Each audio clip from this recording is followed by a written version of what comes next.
Hello and welcome to Arvos of Harvo. It is a gloomy and dreary start to November, and to be honest, I'm not in the best of moods today as well. But I do know that some of the books I read in October were some of my favorites of all time, so I do really want to talk about them. I do think that talking about books will make me feel a bit better, and isn't that what we read for?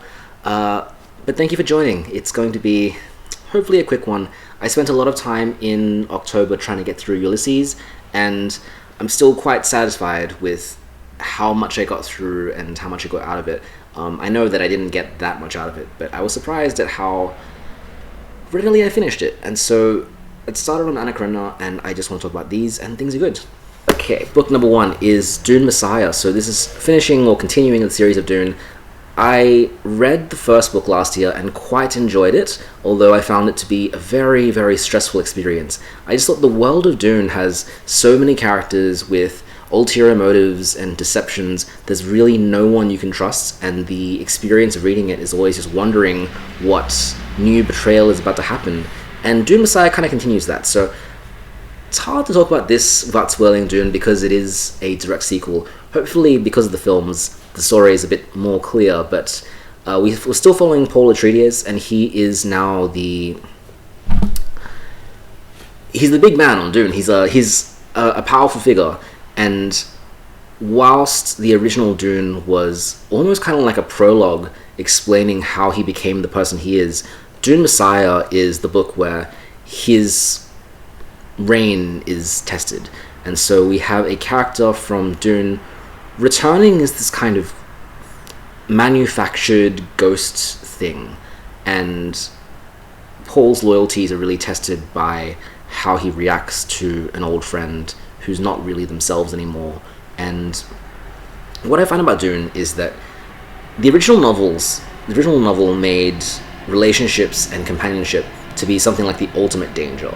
To be clear and open about your affection towards someone was one of the ways that people became very vulnerable. And Dune Messiah really continues this by questioning who you want to trust, and none of the people are particularly good options. So interestingly, we skip a lot of the conflicts that was foreshadowed at the end of Dune. There was supposed to be a giant intergalactic war, and that's kind of finished. Like, it's kind of settled down.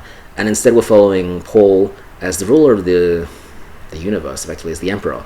And it's still quite a personal story, and it's still quite an affecting story. It's a lot shorter, which I'm quite thankful for. It doesn't have the whole alternate history angle that the original novel did, and it's also introducing a lot more elements to the universe than I thought it was going to be. I thought the first book was so rich in its world building that we had more than enough stuff to bring up in this book, but so much stuff from the first book just doesn't even appear here. Like, the Harkonnens aren't really a big deal, the Chome is not really a big deal, like the kinds of political things that were set up previously take a backseat to some new characters and some new customs introduced here. So there is a new order whose name I'm not very good at pronouncing, so I'll put on the screen. But they're similar to the Bene Gesserit, but whilst the Bene Gesserit are mostly about mental powers and concentration, this new order is actually a bit biopunk. Like, they're working with human augmentations, and it's leading to much more interesting characters and designs as well. We're seeing just how diverse and varied the universe can be, and from there we get conflicts about power and centralizing power, questioning Paul's rights to rule and the goodness of his character as well, which wasn't even a sure thing in Dune, but now that he's become such a powerful figure in Messiah, it's questioned even further. So just honestly a bad time, thematically and plot-wise, but world-building-wise, I think the world of Dune is so cool. It's so different from what I would normally expect from sci-fi and space opera, but the planets and the systems and the politics and the factions, they're all just dealt with in a really interesting way. It's very kind of like prog rock album cover, in that there's no specific aesthetic. It's just, these are some things that are cool. Sandworms are cool. Face dancers are cool. All of these things are cool, right? And it's nice to see a story woven like that. That's a lot of different things bound together. It's a bit of a mess, to be honest. I give it a 4 out of 5. interested in continuing the Dune universe. I have heard that Children of Dune and God Emperor of Dune are both quite good, if not more divisive than the original 2 books. But we'll see. It's been fun so far. Coriolanus is book number 2. This is my Make Me Cry, so it's a Shakespearean tragedy, and I don't normally cry to Shakespearean tragedies, except for King Lear. When I read King Lear, I was just quite overwhelmed with emotion. Surprisingly, surprisingly pleasant way. I'd never thought that Shakespeare could do that to me, but seeing those characters realized was really meaningful, even just in play script form. So I do eventually want to try and read all the Shakespeare plays. That is a goal for next year, but trying to finish off this one, Coriolanus, is one of the longer Shakespearean plays. It's a Roman tragedy, and it's set during the Empire, where Rome was currently at war with the Volscians, who I believe is a connected with the Greek culture at the time. I'm not too sure, to be honest. My history is not great, and I don't think Shakespeare's history is amazing either. Interestingly, this edition actually comes with a excerpt from Plutarch, which is where the historical elements of this play come from. But a lot of liberties are taken, of course. So we follow Coriolanus, who is his name is Marcus Caius at the very beginning. He's a Roman general, and he is powerful and impulsive, but not very well spoken. And this is a very common character type I'm starting to realize in Shakespeare, where a military character often will have difficulty relating with the common people, and it seems like a recurring theme across a lot of plays.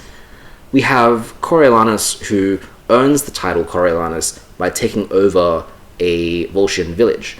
And when he does that, he's kind of the big hero. He's the one who runs into battle when everybody else is kind of failing him. And so Rome loves him, and Rome decides to select him to the role of consul. But taking this political role is a bit difficult for him, because he loses the appeal and the approval of the people to two senators named Brutus and what is his name? Sicinius. Brutus and Sicinius. They rouse the people to think that Coriolanus wants to be the dictator. And Coriolanus, because he's not very well spoken, is not able to answer against this claim. And when this accusation comes against him, because he's so patriotic and because he's so noble is not exactly the right word, because he's so honest, he gets angry that he's even accused of doing this, and in doing so basically screws up his public opinion and gets exiled. Then, I just spoiled the whole play now, he then links up with the Volscians in a kind of change of heart, and decides to lead the Volscians on to Rome to basically embarrass Rome for not knowing what they had until they lost it. And in this process ends up betraying a lot of the people who previously cared for him and will not listen to any appeals to come back to his home country, and eventually dies because of the Shakespeare tragedy. It's fine. I think this isn't really anyone's favorite play, and the intro to this book even mentions it, is that when talking about the Shakespearean tragedies, this is not high up on the list, but it is also very well constructed. It's, I think, one of the last tragedies Shakespeare ever wrote, and you can see that in just the way that it's written is much more confident and much more refined. The dialogue and the speech is just much more purposeful. The characters are also well defined, and the cast is smaller. I find that in some of the earlier Shakespearean tragedies, or just Shakespearean plays, there'll just be a lot going on, lots of characters, a lot of different things, mixing of different moods, and Coriolanus, to me, feels much more refined and edited, much more careful and deliberate, which isn't necessarily what I want out of Shakespeare. I think Shakespeare can be fun because of how messy it is. Shakespeare can be fun because there's mistaken identity and penis jokes in between the big hearty speeches about what it means to be a human being.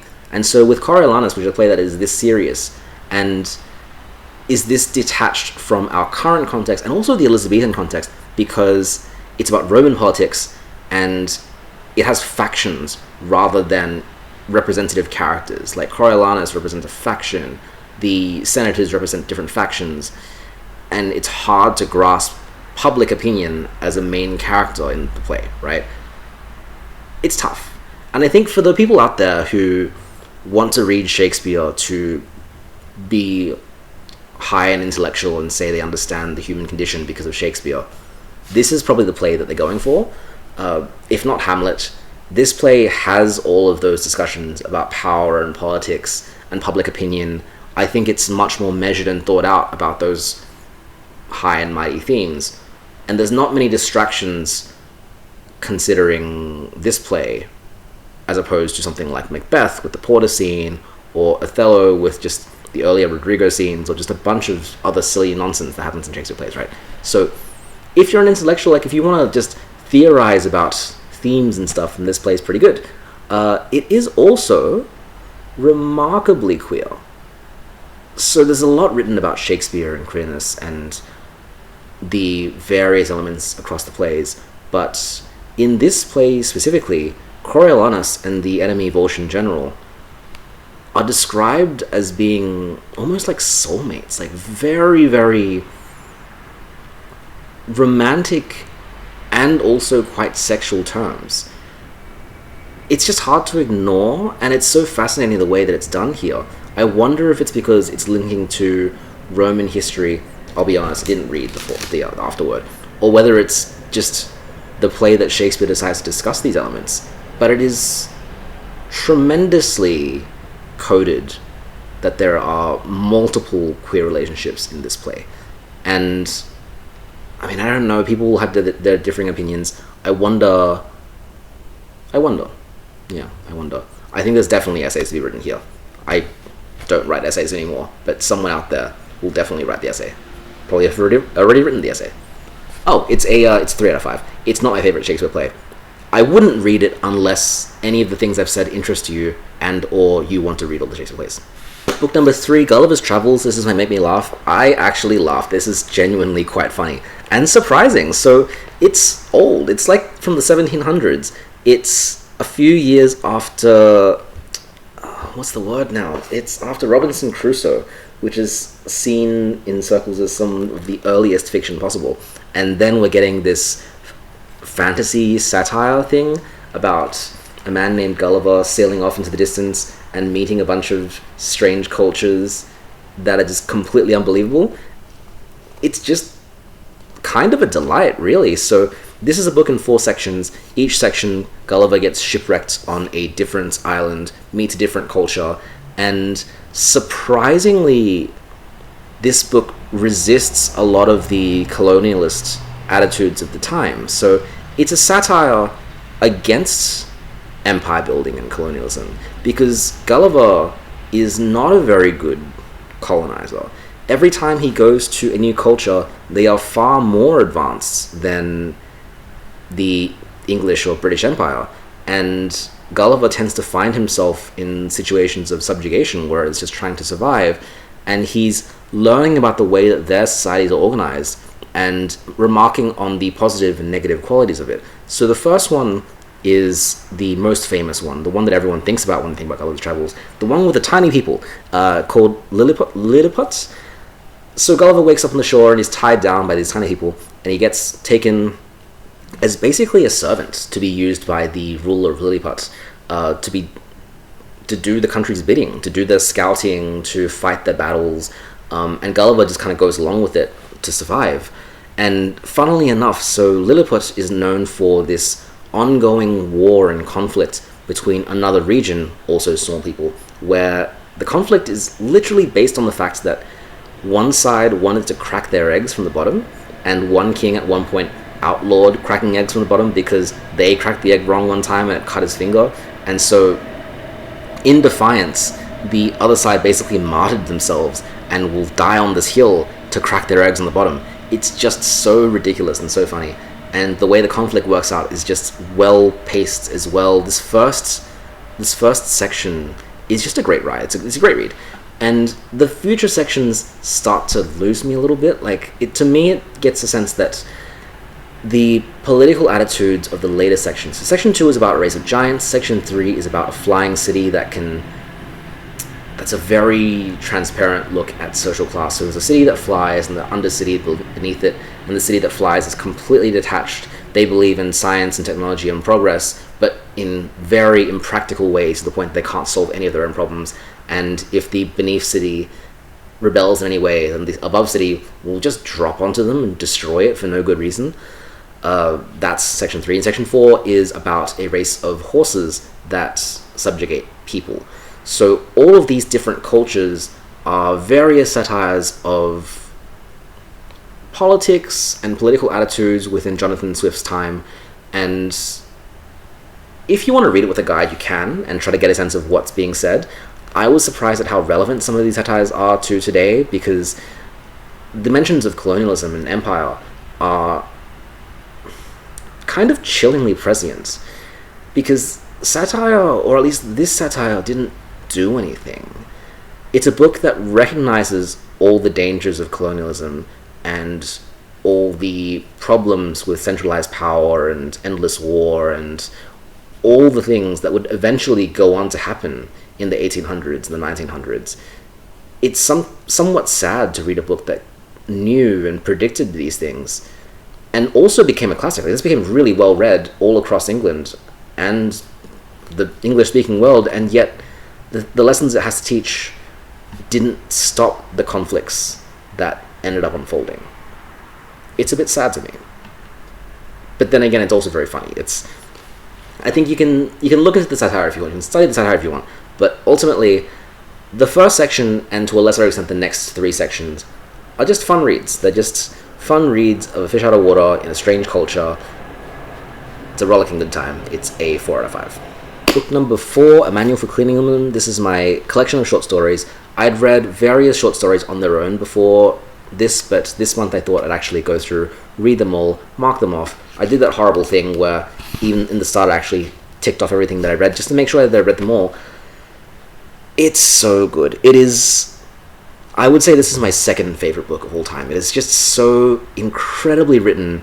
The characters are so well realized. You just feel the full range of emotions with every story, and some of the stories are so short, they're just 1 or 2 pages long, and that's all they need, right? Lucia Berlin is just an incredible writer. She just understands humanity in a way that I just never considered before I read these stories.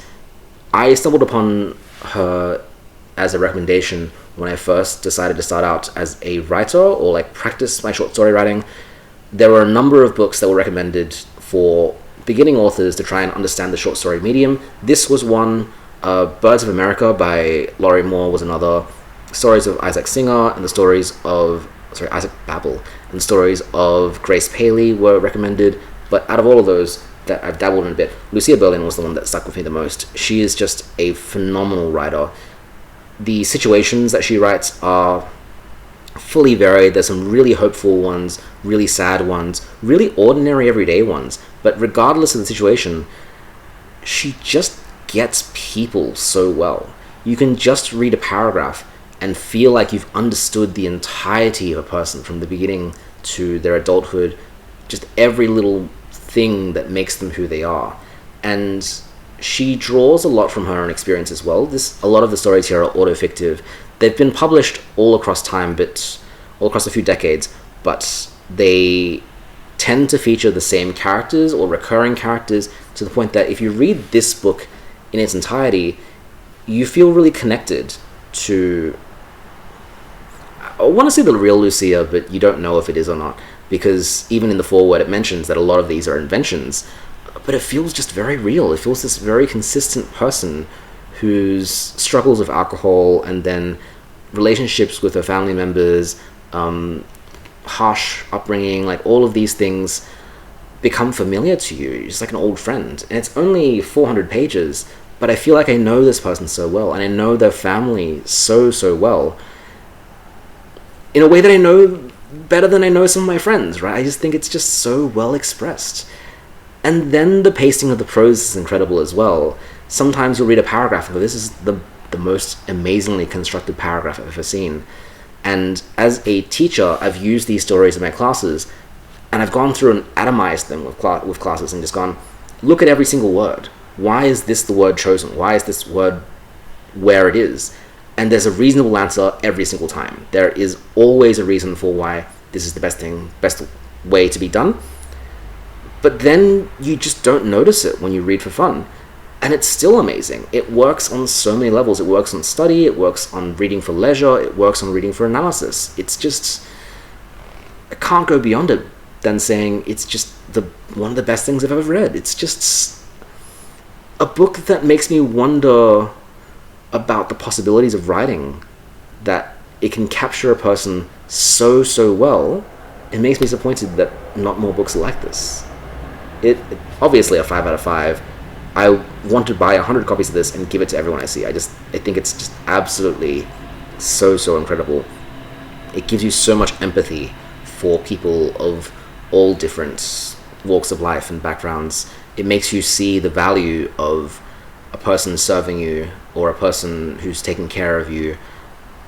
It makes you glad to be a human being. It is just a wonderful book. And the last one, I just got a placeholder, I'm just going to flick up on the screen. The Elected Member, which is the second Booker Prize winner of all time. It is by an author named Bernice Reubens, who is the first and only Welsh author to have won the Booker Prize.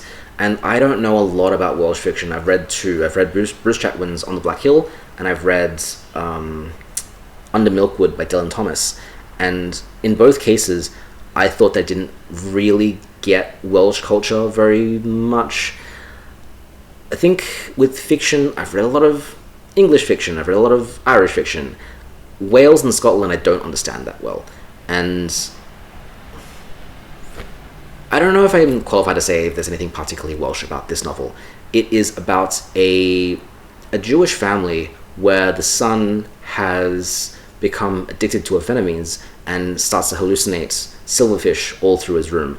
And so the inciting incident of this book is that he's institutionalized into a mental institution, and his family have to deal with the ramifications that they were the ones who decided on this. In the institution, it's written in the 60s and 70s, so it's a really bad place. It's a really shocking and kind of... You read about it and you just feel sad. You just feel sad that this kind of thing ever went on. But in the institution, Norman, sometimes Norman, finds a way to get more amphetamines from a patient of his and meets a number of the other patients who are similarly forced through this mental health system.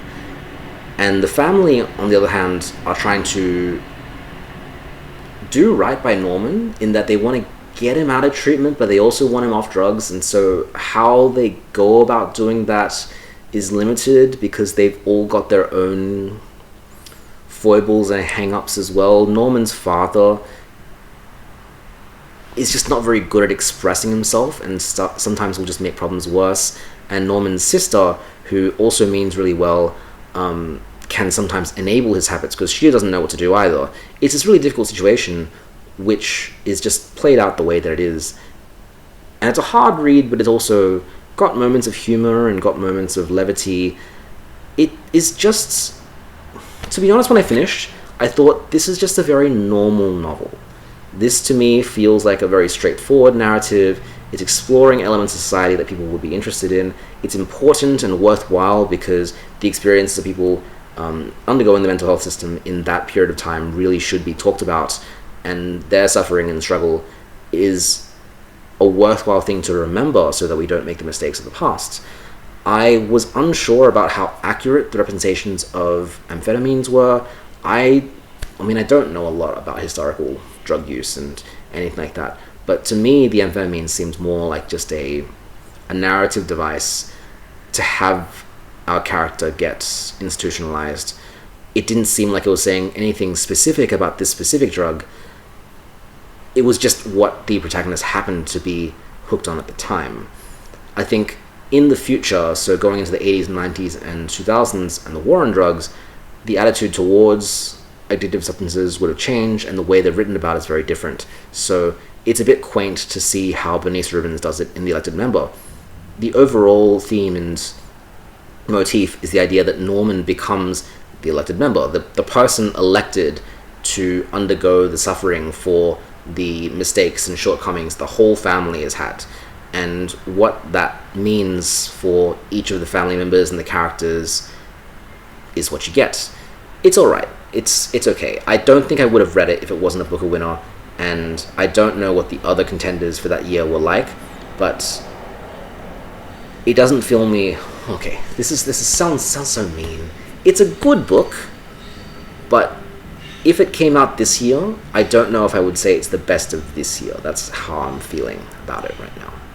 It's fine, and I think it's worth a read, but I think about things like the Booker Prize as a commemorative thing of saying what people remember and sharing a work of literature that should be better known. And do I think this novel is deserving of that status? I don't think so. It is the second one that's won, so I think the structure is still a little bit wobbly as they were doing the decision making. But outside of the quest to read all the Booker Prize winners, I really can't see this novel holding much longevity. This feels mean to say. It's 3 out of 5. Okay, and that's my books of October. Sorry, a bit low energy today.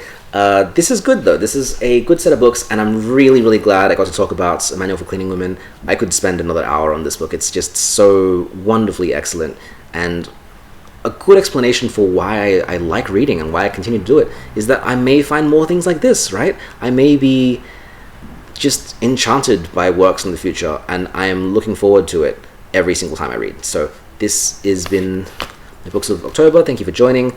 I am still continuing Anna Karenina, and we'll see how that goes. Hopefully we'll finish that in November. Doing pretty well this year. We'll see you next time.